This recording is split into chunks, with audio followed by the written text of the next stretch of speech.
Welcome to study with Vishal. Study with Vishal में आपका एक बार फिर से स्वागत है। तो हम हिंदी के दूसरे पार्ट में आपसे चर्चा करेंगे, जिसमें हम कल पढ़ रहे थे। पहले पार्ट में पढ़े हैं स्वर ध्वनियों का वर्गीकरण। तो इसमें मात्रा काल के आधार पर हमने पढ़ लिया है।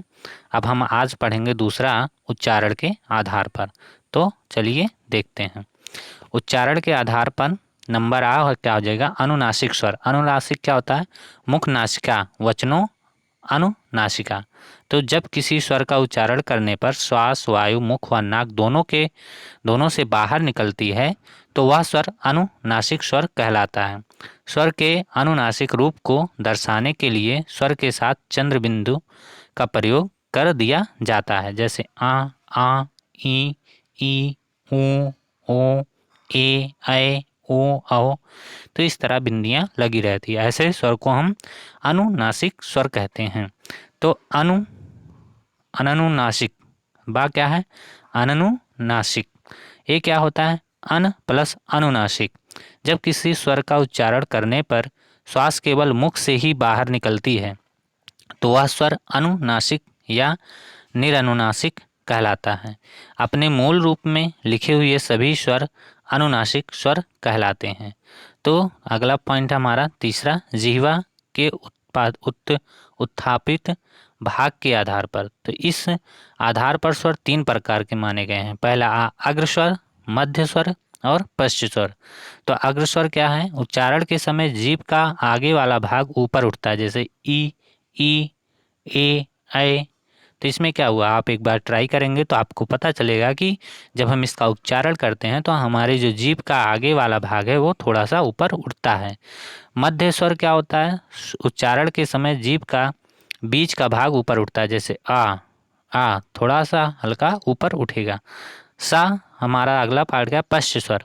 उच्चारण करने पर जीभ का पीछे का भाग ऊपर उठता है, आ, उ, ओ, औ। तो अगला हम देखते हैं ओष्ठ की गोलाई के आधार पर। तो आवृत्ताकार व अवृत्ताकार। तो वृत्ताकार जो होता है वृत्तमुखी होता स्वर होता है।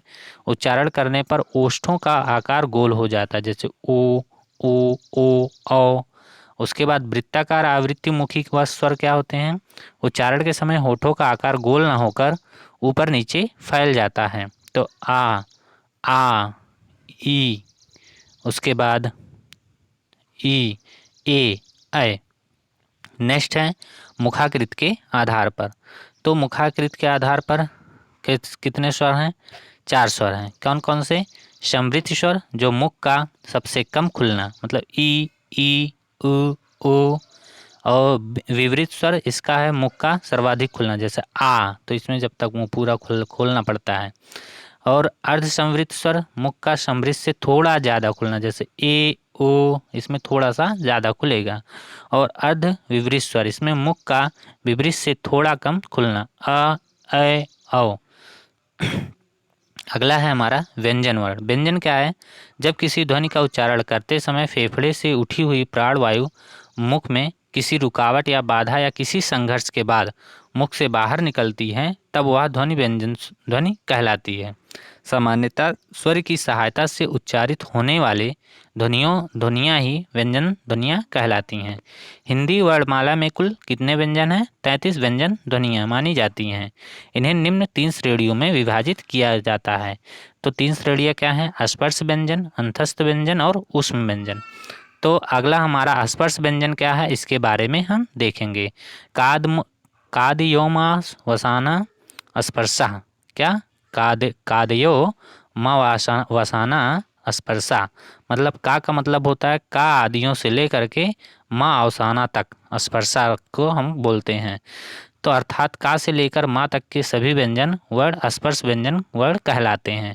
इनको 5 वर्गों में लिखा जाता है, अतएव इनको वर्गीय व्यंजन के नाम से भी पुकारा जाता है। तो का वर्ग में क्या? क, ख, ग, घ, ङ, च, छ, ज, झ, ञ। टा वर्ग में ट, ठ, ड, ढ, ड़। ता वर्ग में त, थ, द, ध, न। पा वर्ग में प, फ, ब, भ, म। तो हम स्पर्श व्यंजन के बारे में पढ़ लिए।